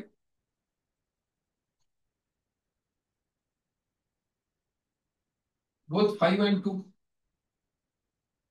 5 2 10. 10 एलसीएम 10 येतो. 10 आपण डिवाइड केले 120 संख्या असतील. आणि अशा काही संख्या असतील divisible by both 5 3 and 2 on divisible by on 2 3 and 5. LCM किती होतो? 30 येतो. 30 न तुम्ही जर 12ला भागलात तर ते किती येईल? 40 येईल. ओके, वेन डायग्राम काढावी लागेल. एक काम करूया, डिव्हिजिबल बाय 2 जे आहे ते आपण ट्रायंगलला दाखवूया, हे सर्कलला दाखवूयात आणि हे स्क्वेअरला दाखवूयात. ओके, मग इथं मी असे ट्रायंगल काढतो. मला थोडस क्लासिफाय व्हावं म्हणून मी परत काय करतो, पेनचा कलर बदलतो. आपल्याकडे ती सवलत आहे. हा एक सर्कल घेतो मी असं इथं, राईट. आणि आपल्याला आपल्याला स्क्वेअर पण घ्यायचा आहे, तो आपण असा घेऊया. ओके, आता यामध्ये आपल्याला तीनच्या तीनही संख्या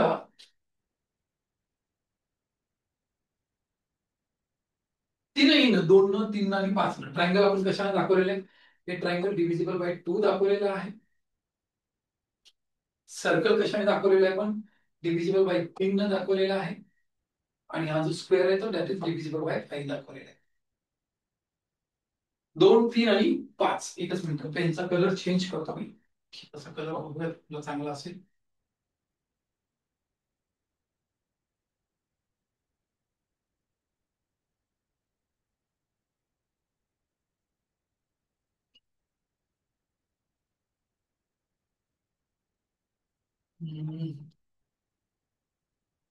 हा, ठीक आहे.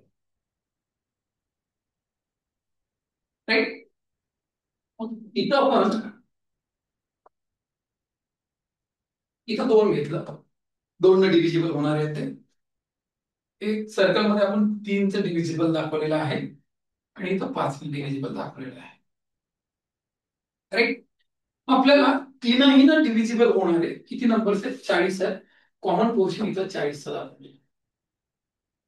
डिव्हिजिबल बाय ऑल 2 3 and 5 किती येते? आता डिव्हिजिबल बाय बोथ 2 and 3 200 आहे. 2 आणि 3 न पोर्शन कितीचं आहे? 200च आहे. इथं 40 गेलं तर हे 160 राहतील. 2 आणि 3चा पोर्शन एवढा आहे नाही. राईट, 3 आणि 5, 3 आणि 5 हे राईट. 3 आणि 5 मध्ये 80 आहे. म्हणजे हा जो पोर्शन आहे एवढा 3 आणि 5 त्यातलं 40 गेला, इथे 40 राहील. कळलं? आणि divisible by both 5 and 2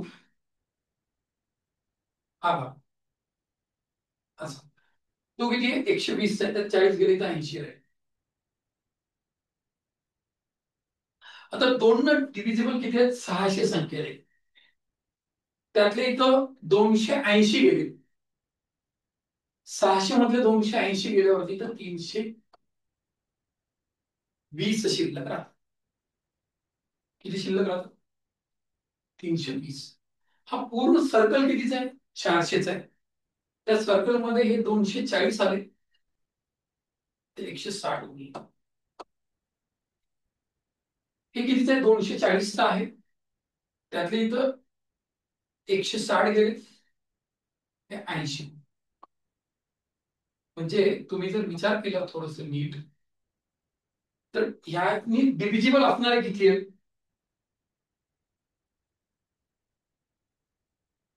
divisible by 2 3 or 5 काय काय असू शकतं. हे बेरीज घेऊ. त्याची 320, 160, 320, 160, 80 हे घेत होता मध्ये. 160, 80 आणि 40. 160, 80 आणि 40. मी शेवटी 40 वाला मधला घेतला. सिंगल, डबल, ट्रिपल त्यांची बेरीज करतो मी. 480 आणि 80, 560, 240, 280 आणि हे 40.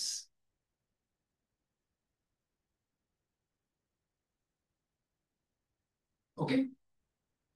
आणि गंमत काय, हे 700, 840, 880. तर हे एकूण 1200 संख्यांमधल्या 800 संख्या डिव्हिजिबल बाय 2 3 आणि 5 असते. So not divisible.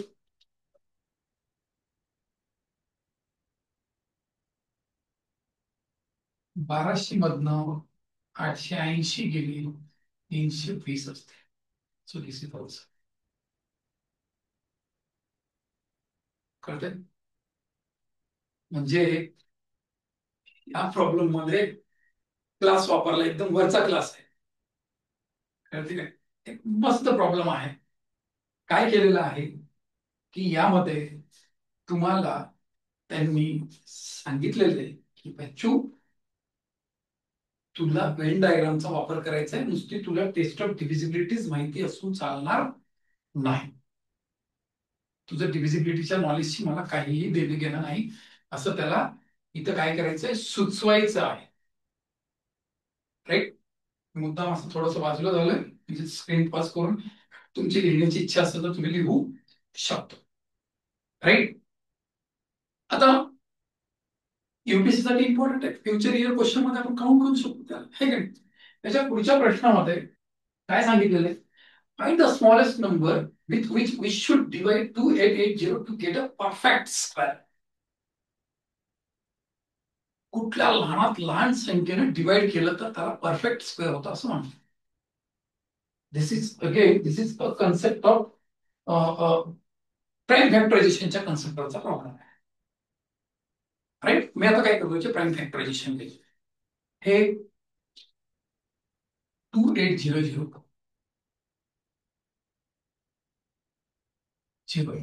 2 गुणिले 144, 2 गुणिले 72, 2 गुणिले 36, 2 गुणिले 18, 2 गुणिले 9, 3 गुणिले 3 आणि ते 10 राहिला, त्याला 5 गुणिले 2 करतो मी. त्याचं 2 इकडे लिहून घेतो.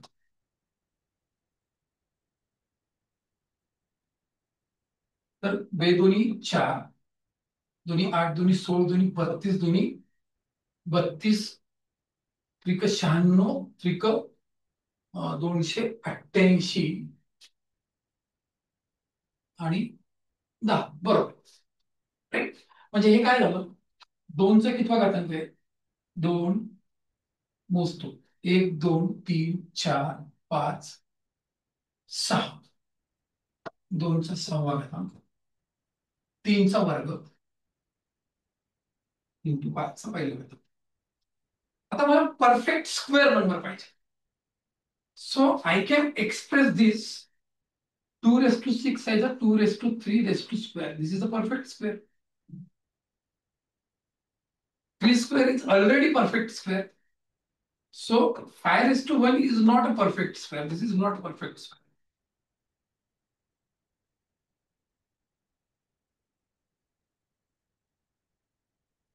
म्हणजे या नंबरला ह्या 5ला मी इकडे भागाकारात जर आणलं, त्या 2880 इकडे मल्टिप्लिकेशन मधलं इकडे डिव्हिजन मध्ये आलं, तर जे काही मला क्वेश्चन मिळणार आहे तो कसा असेल, माझा क्वेश्चन परफेक्ट स्क्वेअर असेल.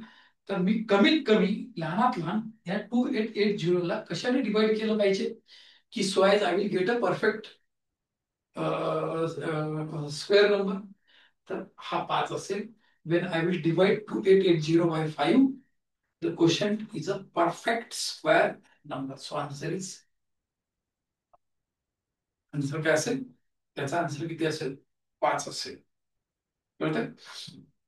आणि याच्यामध्ये कशाची इन्व्हॉल्वमेंट होती, याच्यामध्ये फॅक्टरायझेशनची इन्व्हॉल्वमेंट आहेच. आणि नुसतं फॅक्टरायझेशन नाही, तर तुम्हाला हे करत असताना त्याच्या पाठीमागं तुम्हाला डिव्हिजिबिलिटीचे रूल्स पण माहिती पाहिजे. म्हणजे हा डिव्हिजन मध्ये घेऊन गेला पाहिजे हे कळलंही पाहिजे. राईट? हे हल्ली 8वीच्या स्कॉलरशिपला पण येते. राईट? कळत? तर त्याच्या पुढच्या प्रश्नामध्ये, find the largest number which is a factor of 5040 as well as a perfect square. म्हणजे परफेक्ट स्क्वेअर पण असला पाहिजे, and that should be a factor of 5040. घेतो मी, काय झालं आपल्याकडे, आपल्याला काही टेन्शन नाही. 5040 इक्वल्स 504 इंटू 2 इंटू 5 असं करून घेतो. आता 504चे फॅक्टर्स घ्यायचे, घेतो हळूहळू, तुम्हाला म्हणा घेतो. हे 2 गुणिले 252 होतं, 2 गुणिले 126 होतं, 2 गुणिले 63 होते, 3 गुणिले 21, 3 गुणिले 7, आणि हे 2 गुणिले 5. आता मज्जा म्हणून काय करतो आपण, हे सगळे मोजून घेऊ. 1 2 3 4, 2 चौथा घातांक, 3 चा वर्ग, 7 गुणिले 5. तर फाइंड द लार्जेस्ट नंबर, मोठात मोठा. मग 2 to 4 म्हणजे दिस इज अ 2 स्क्वेअर हे ऑलरेडी 3 स्क्वेअर आहे, परफेक्ट स्क्वेअर आहे, हे परफेक्ट स्क्वेअर आहे.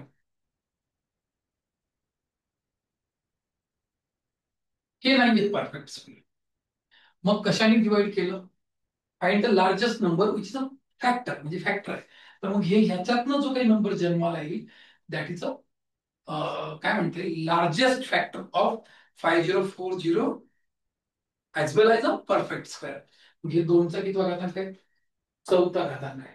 2 to 4 means, so required factor काय असेल, हा तुमचा, हा रिक्वायर्ड फॅक्टर काय असेल तुमचा,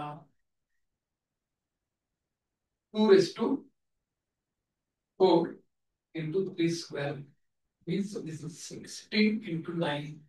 144 is the largest factor of 5040, and that 144 is a perfect square number. 144 is not given in that option, so answer is none of these असेल. त्याचा आन्सर काय असेल, नन ऑफ दीज असेल. कारण परफेक्ट स्क्वेअर एवढाच पोर्शन आहे. 7 हा perfect square नाही का, 5 सुद्धा परफेक्ट स्क्वेअर. हा इकडं 7चा वर्ग असतो तर that is a perfect square, 5चा स्क्वेअर असतो तर दॅट इज परफेक्ट स्क्वेअर राहिला असतो. पण आपल्याकडे तशी चान्सेसच नाही त्या दोघांच्या बाबतीमध्ये. So this much quantity gives to a perfect square factors. की ज्याची व्हॅल्यूज किती आहे, 144 आहे. त्याच्या पुढच्या उदाहरणामध्ये आपण त्याला पाहूया. Which of the following is a perfect square. आता परफेक्ट स्क्वेअरच्या बाबतीमध्ये काही गोष्टी तुम्हाला लक्षात ठेवायच्या.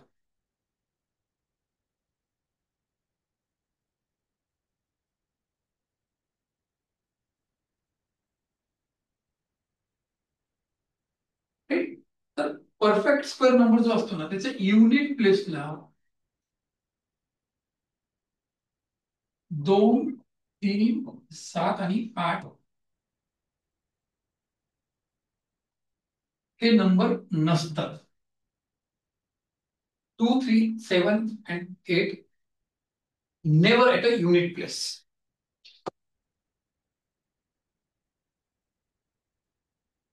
2 3 7 8 इथं 2 3 7 8 इथं आहे, म्हणजे हा नंबर तुमचा परफेक्ट स्क्वेअर असणार नाही. राईट? त्याच्यानंतर परफेक्ट स्क्वेअर नंबरच्या बाबतीमध्ये आणखी एक मजेशीर बाब अशी आहे की तुम्ही परफेक्ट स्क्वेअर नंबरला 4 डिवाइड केलं तुम्ही,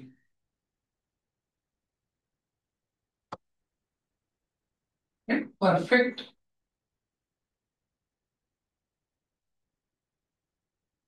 स्क्वेअर नंबर तुम्ही 4 डिवाइड केलं,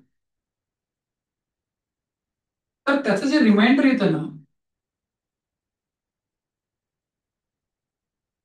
दॅट इज आयदर 0 or 1. समजा त्याचा एखादा प्राईम फॅक्टर आहे. If A is prime factor that must B divisible by A square. म्हणजे समजा याला 3 भाग जाते, तर त्याला ऍट द सेम टाइम 9 भाग गेला पाहिजे. समजा 5 न जाते तर 25 न गेला पाहिजे, 7 न जातं तर 49 नाही गेला पाहिजे. राईट. आणि अजून एक याच्यामध्ये असं येते की लास्ट 2 डिजिट जे असतात ना, त्याला धरून एक आणखी त्याची काही गरज नाही. पण तर अशा 4 त्याच्या ते काय म्हणता येईल त्याला, नाडी आहेत असं तपासून बघायचं असतात 4 स्केल. तर त्यातलं हे कटलं. मग आपण इथं येऊयात. 7 आणि 7 13 8 21 9 30. सम ऑफ डिजिट किती आहे?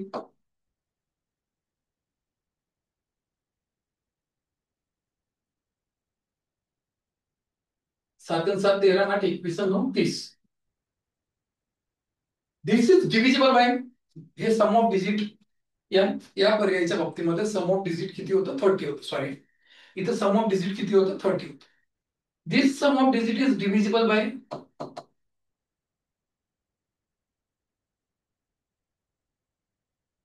a prime factor 3.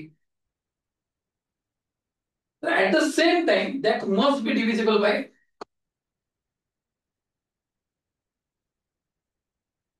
3चा स्क्वेअर. 9 न डिवाइड व्हायला पाहिजे, पण ते 9 न डिव्हिजिबल नाहीये. That's why this is not. त्याच्यामुळं ते शक्य नाहीये. या दोघांच्या बाबतीमध्ये तुम्ही गंमत काय, 4 न डिवाइड केले मी याला समजा, तर इथं रिमाइंडर किती होतं? 2 होतं.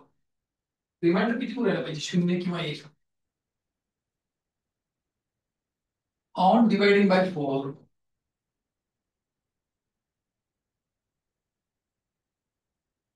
remainder is 2, and that is not applicable for any perfect square number greater than 4.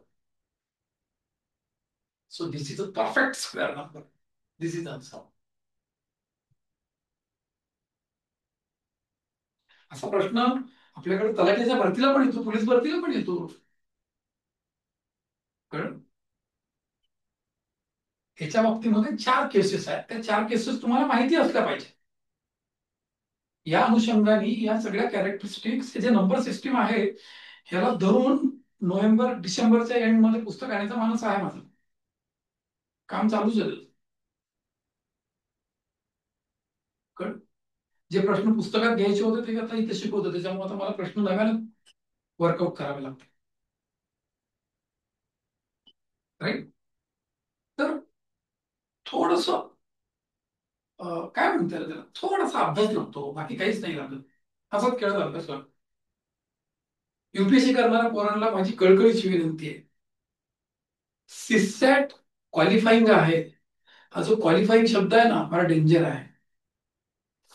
जर तू त्यात पात्र झालास तर तुला तुझ्या बाकी अभ्यासाचा विचार केला जाणार आहे, याची जाणीव ठेवा. कोणीतरी एखादा विद्यार्थी म्हणतोय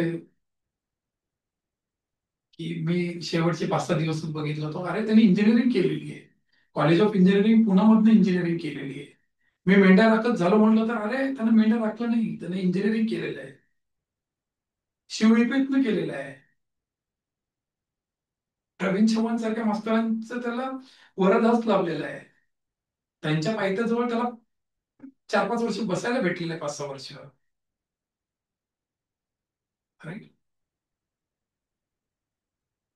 थोडं सिरियस, किंचित या सब्जेक्टच्या बाबतीत सिरियस व्हा. मला असंख्य विद्यार्थ्यांचे फोन येतात, सीसॅट, युपीएससीचं सीसॅट घ्या म्हणून. पण मी घेतच नाही. का? त्यांच्याकडे वेळ नसतो. आणि ज्या विद्यार्थ्याकडे वेळ नसतो त्या विद्यार्थ्याला शिकवून अपमानित कशाला व्हायचं आपण स्वतःच. म्हणून मी नादालाच लागत नाही. Right? जेव्हा एखाद्या वेळेस शिकवणं जेव्हा येतं ना तेव्हा ते परफेक्ट पद्धतीने गेलं पाहिजे. मला ते क्रॅश मध्ये शिकव, एकदम फास्ट शिकव, परीक्षेला काय येते ते शिकव. अरे परीक्षेला काय येते ते मला जर कळलं असतं तर मी गेस्ट पेपर तयार करून रात्री विकून पैसे कमवलं नसतं का? बॅचेस कशाला घेतलं असतं?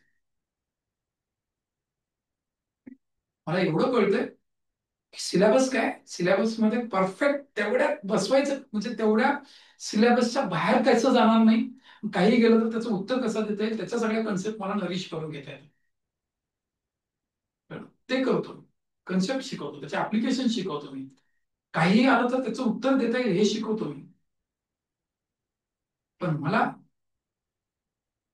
पटकन शिकव, परीक्षा 2 महिन्यावर असलं की येतो तसला नाही. आणि बघा, तुम्ही तुमच्या आयुष्यातले 3-3 अटेम्प्ट वाया घातलेले आहेत या पेपरवर, सीसॅट.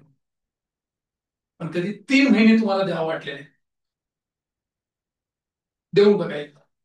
राईट? किंवा हे लेक्चर तरी नीट बघा, एक 8-10 लेक्चर टाकणार आहे, कळलं? तेवढे तरी नीट बघा.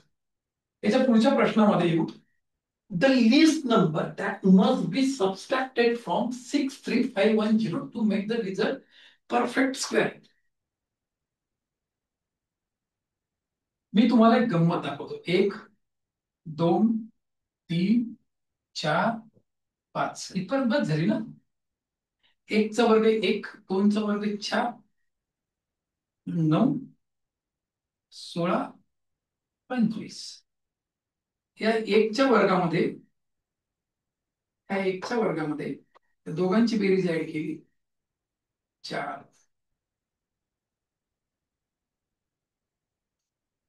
1 + 1 2 आणि 2 4. या 4 मध्ये या दोघांची बेरीज ऍड केली 9. या दोघांमध्ये ही संख्या ऍड केली ही बेरीज झाली, या दोघांमध्ये ही संख्या ऍड केली ही बेरीज झाली, असा सिक्वेन्स चालत होतो. आता ह्या दोघांमध्ये 5 आणि इथला 6 ऍड केला 11 झालं 36 येतं. या 36 मध्ये हे 6 आणि इथलं 7 ऍड केलं 49 येते. ह्या 49 मध्ये हे 7 आणि इथलं 8 15 ऍड केलं 64 येते. या 64 मध्ये 8 आणि इथला 9 ऍड केलं 81 येते.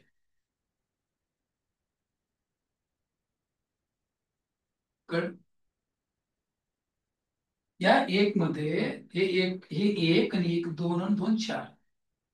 या 4 मध्ये हे 2 आणि हे 3, हे 9 आणि 3 12 आणि 4 16, 16 आणि 4 20 आणि 5 25, 25 आणि 5 30 आणि 6 36, 36 आणि 6 असं. म्हणजे ह्या तिघांची बेरीज येतं, ह्या तिघांची बेरीज येतं, पण ती परफेक्ट स्क्वेअर असतं. राईट? तर मला 63,510 दिलेलं आहे. 250 वर्ग 62,500 होतं. 625च्या पुढे 200 होतं. मग मी हे कन्सेप्ट इथे लक्षात ठेवतो, इथं 250 आहे. याचा वर्ग किती येतो? 25 तर 625 दोन. याच्यामध्ये हे मिळवलं इथं 251 झालं. 251 म्हणजे 501 ऍड केलं, 63,501 याचा वर्ग झाला. मला किती पाहिजे? 63,510. माझ्याकडे किती आले? 63,501. 63,510 माझ्याकडं हा नंबर आहे. आणि परफेक्ट स्क्वेअर नंबर कोणता आहे माझा?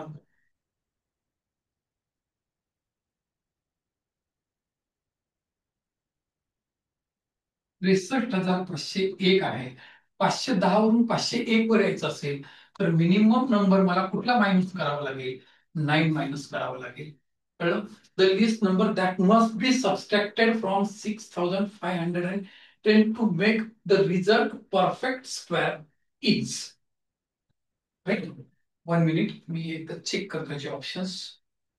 Just a minute, just a minute.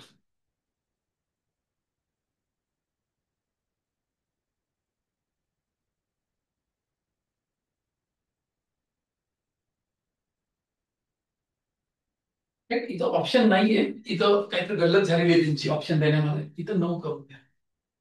So this is answer. ऑप्शनच नाहीये तिथं. राईट, ऑप्शन असेच दिलेले आहेत पुस्तकामध्ये पण, म्हणजे काढलेल्या याच्यामध्ये पण ते 9 आहे. राईट.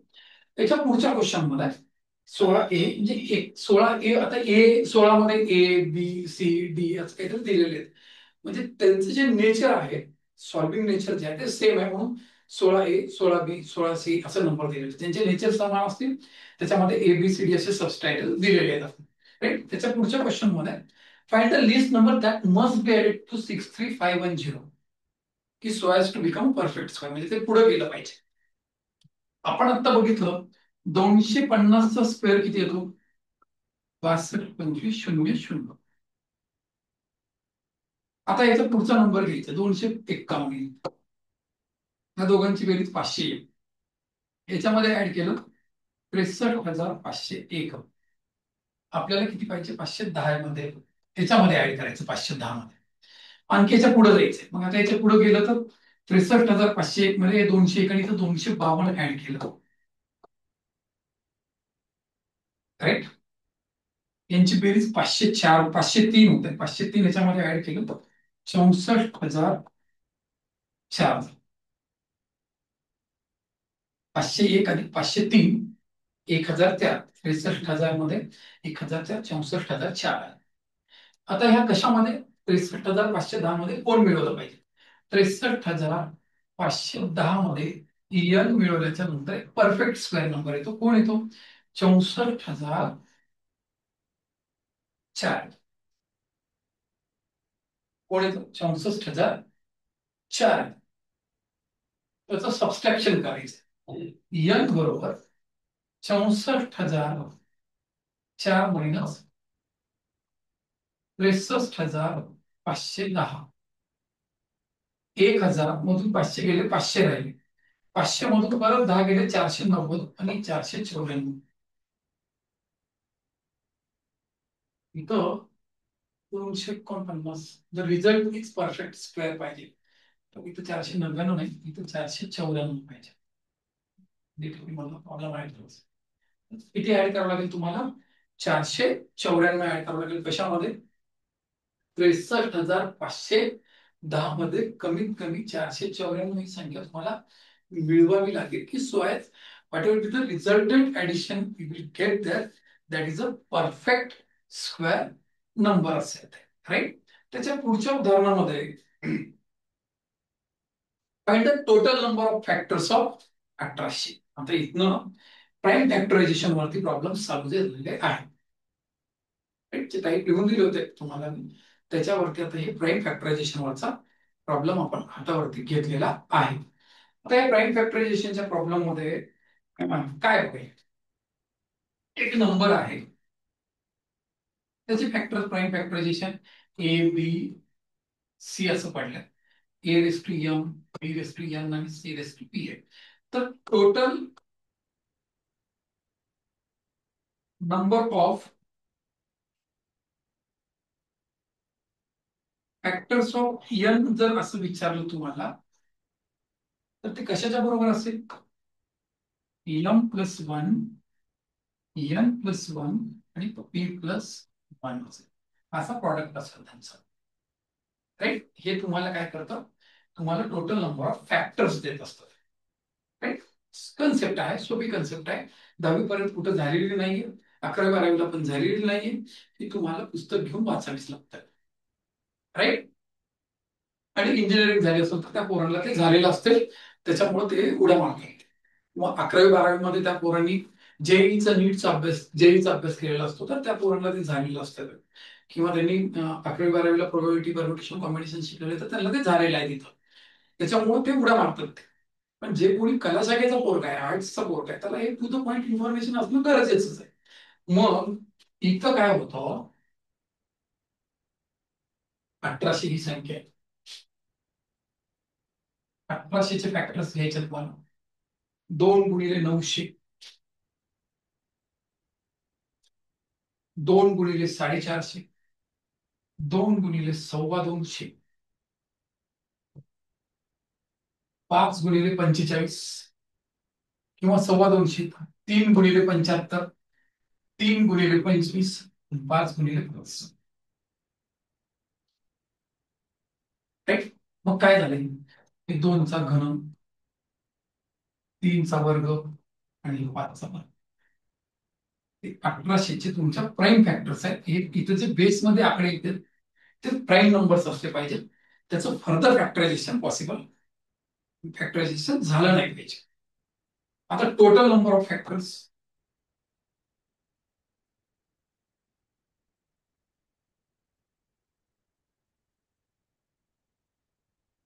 2 to 3 आहे.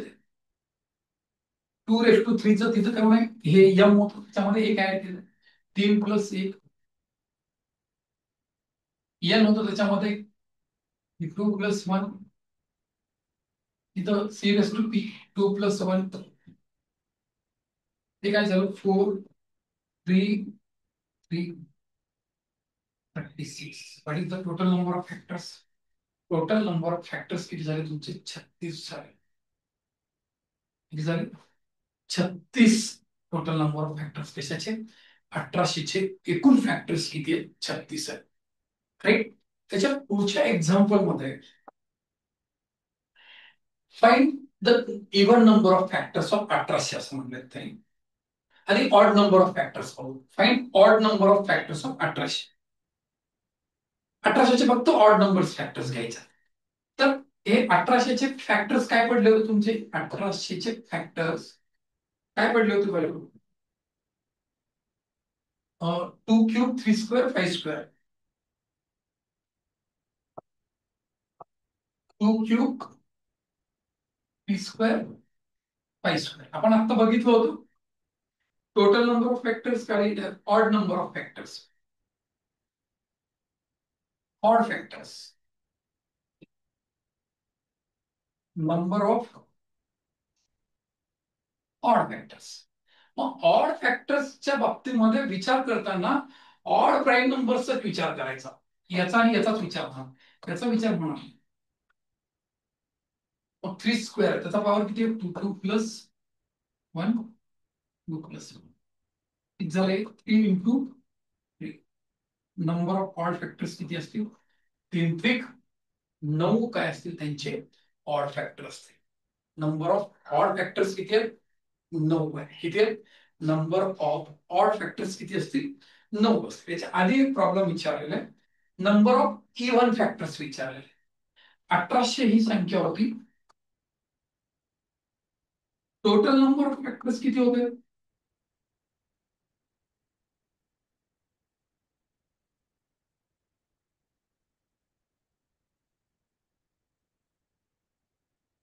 टोटल नंबर ऑफ फॅक्टर्स किती आले होते? 36 आले होते. आले होते 36 आले. आता याच्यामध्ये 2 प्रकारचे फॅक्टर्स असतील, number of odd factors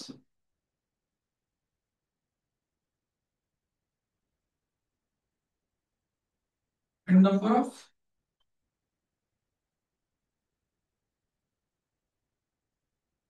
even factors. आता ऑड फॅक्टर्स किती होते तुमचे? नंबर ऑफ ऑड फॅक्टर्स 9 होते तुमचे. एक 9. 36 मधले 9 जर तुमचे ऑड फॅक्टर्स असतील, नंबर ऑफ ऑड फॅक्टर्स असतील, तर इव्हन फॅक्टर्स किती असतील? Rest of the even factors 36 - 9 that is 27. 27 हे तुमचे काय असतील? इव्हन नंबर ऑफ फॅक्टर्स असतील. राईट. म्हणजे काय काय विचारलं तुम्हाला? टोटल नंबर ऑफ फॅक्टर्स, त्याच्यामधले नंबर ऑफ ऑड फॅक्टर्स, त्याच्यातले number of even factors. Right. आता तुम्हाला काही स्पेसिफाईड एक गोष्टी विचारू शकतो ते, म्हणजे बघा ते ABC देण्याचं रिझन काय? त्या फॅक्टरायझेशनला धरूनच प्रॉब्लेम्स आहेत. म्हणून तसं तुम्हाला आपण A, B आणि C अशा फॉर्मॅटमध्ये वर्क केलेलं आहे ते. राईट. मग आपण आता पुढे गेलो, इथं आलो.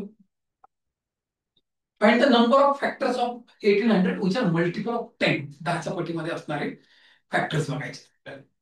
मग फॅक्टरायझेशन घेऊयात ना, काय फरक पडतो? फॅक्टर्स ऑफ 1800, फॅक्टरायझेशन ऑफ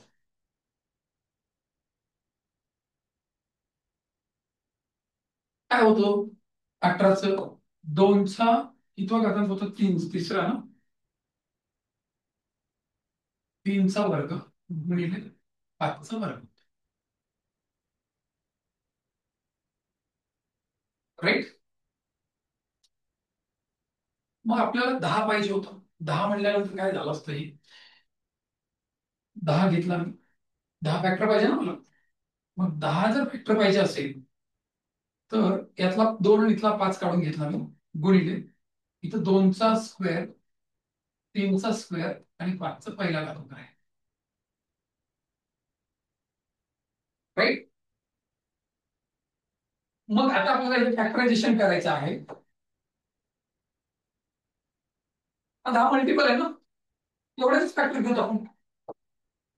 2+1, 3+ हे 2+1 आणि हे 1+1, राईट. 1 मिनिट, हे 2+1, हे 2+1 आणि हे 1+1. हे किती आलं, 3, हे 3 आणि हे 2. 3 त्रिक 9 दोन्ही काय असतील, 18. कशाने भाग जाणारे फॅक्टर्स असतील हे तुमचे 10 न डिवाइड होणारे फॅक्टर्स असतील तुमचे, राईट. किती असतील, 10 न डिवाइड होणारे हे number of factors which are multiple of 10 for 1800 is how much factors are there, 18 factors are there. आता पुढे 17E, की या सगळ्यांचं नेचर कसं आहे, सारखं आहे. म्हणजे ए मध्ये काय होते, टोटल नंबर ऑफ फॅक्टर्स होते, बी मध्ये टोटल इव्हन नंबर होते, सी मध्ये तुम्हाला ऑड विचारलं होतं, ई मध्ये 10च्या मल्टिपल म्हणजे 10 फॅक्टर असणारे किती पॉसिबल फॅक्टर्स असू शकतात हे होतं. आता युनिट प्लेसला 5 असलं पाहिजे अशी त्यांची इच्छा आहे, राईट. मग 1800चे फॅक्टर्स काय होते तुमच्या, 2³ 3² 5². आता युनिट प्लेसला जर 5 आणायचं असेल, म्हणजे तुम्हाला 5 असेल, तर तुमचं मल्टिप्लिकेशन 2³ सोबत होता कामा नाही. ते झालं 2 सोबत की 5 दोन्ही 10 होतं ते. म्हणजे हा फॅक्टर आपल्या काही कामाचाच नाही, म्हणजे हे 2च कामाचे आहेत आपल्या, कळतंय. म्हणजे याच्यामध्ये 5 त्रिक 15 असेल, 9×5 = 45 असेल, राईट. मग ते आपल्याला किंवा इथं 5 त्रिक 15 होईल, 5×5 = 25 होईल, वाटेल ते आपल्या कामाचे असते. ओके. मग इथं किती झाले, हे 2+1. 5चा वर्ग घ्यायचा का 5 घ्यायचा,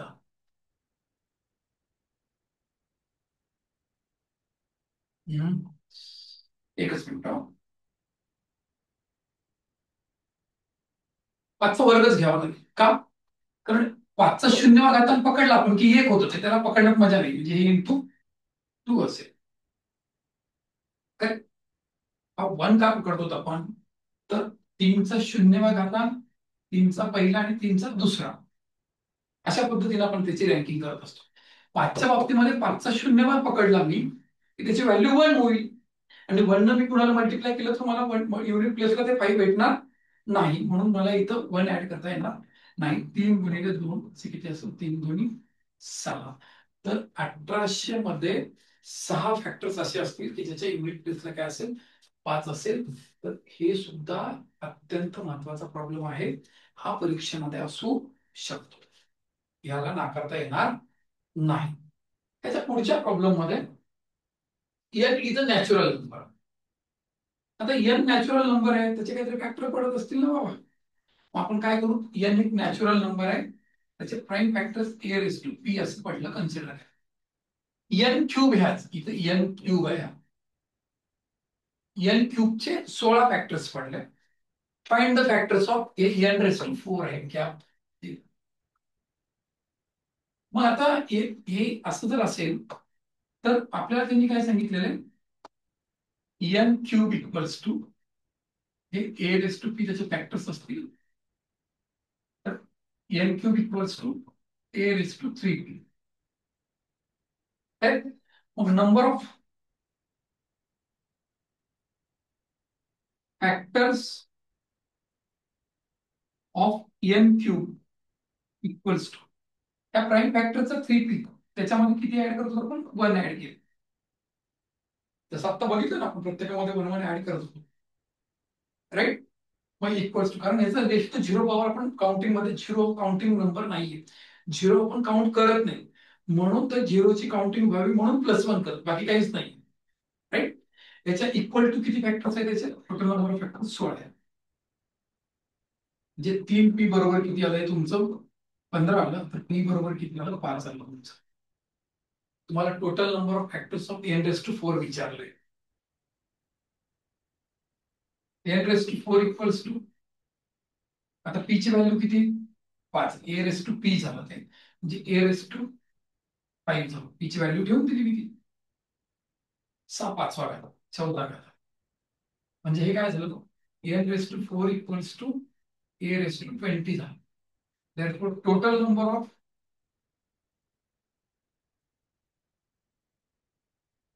फॅक्टर्स ऑफ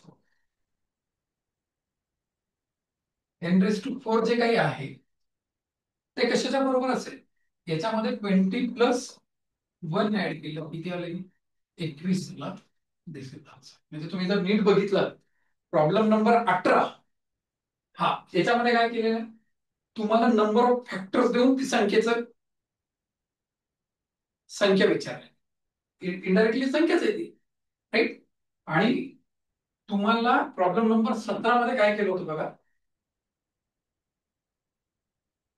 नंबर देऊन फॅक्टर विचारलं, नंबर दिला फॅक्टर काढायला सांगितलं, फॅक्टर देऊन number possible number, reverse direction मधला कार्यक्रम होता तुम्हाला, राईट.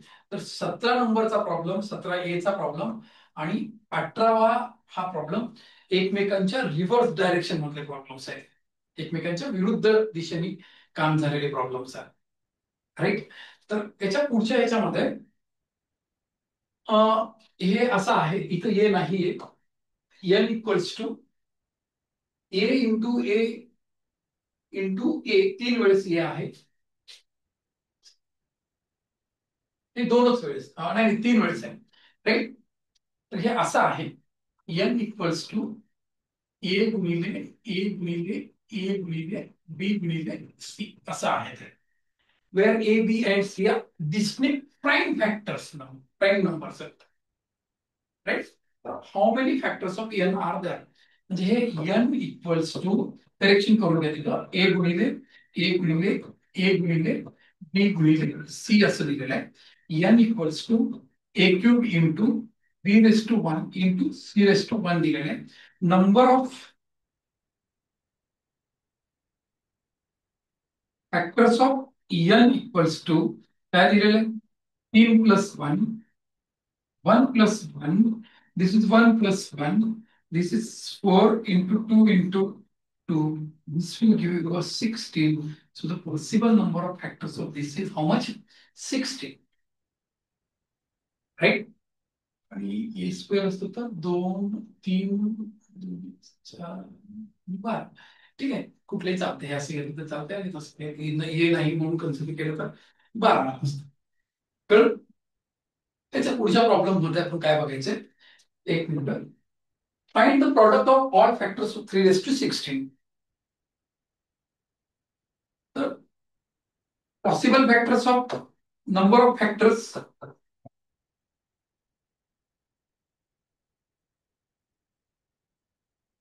3⁻16 किती असेल, 16 + 1 17 factors. So sum of all factors, समजा ए नावाची एक संख्या आहे, तिचे total number of factors n आहे, डिवाइडेड बाय 2 असं केलं की that will give a sum of all factors. मग इथं नंबर कुठला दिलाय, 3⁻16 दिलाय. टोटल नंबर ऑफ फॅक्टर्स किती होत, 17/2, हे 16, हे इकडं कटलं, 8 × 17, 17×8 = 136, 3⁻136, करेक्शन बघून घ्या, 3⁻136. तर तीनचा 16वा घातांक जेव्हा तुम्ही कन्सिडर कराल तेव्हा त्याच्या सगळ्याच फॅक्टर्सची बेरीज किती असेल? ती 3चा 136वा घातांक असेल. राईट. त्याच्या मध्ये एक प्रॉब्लेम माझ्याकडनं राहिलाय असं वाटतंय मला. एकच मिनिट चेक करून घेतो आणि मग आपण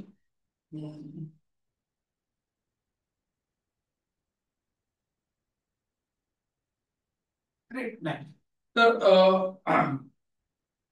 पुष्कळ म्हणजे साधारण 160 170 प्रॉब्लेम्स आहेत. तर 20-20 प्रॉब्लेमचा एक एपिसोड या अँगलने आपण पुढे जाऊया. तर या एपिसोडला मी इकडे थांबवतो. याच्या पुढच्या एपिसोडमध्ये याच्या पुढचे एक्झाम्पल्स घेऊन मी तुमच्या भेटीला आहे. तुम्हाला हे व्हिडिओ पाहिल्याच्या नंतर जर तुम्हाला वाटलं की ही पीडीएफ आपल्याकडे असायला पाहिजे तर तुम्ही माझ्या व्हॉट्सअपला ह्या नंबरला किंवा या नंबरला मेसेज करू शकतो. आणि असं फक्त एवढाच मेसेज करा की please send me PDF of number system. तर आम्ही तुम्हाला ती पाठवून देऊ. ओके. तर ह्या एपिसोडला मी इकडे थांबवतो. याच्या पुढच्या एपिसोडमध्ये याचे पुढचे प्रॉब्लेम्स तुमच्या भेटीला येतो. तोपर्यंत नमस्कार.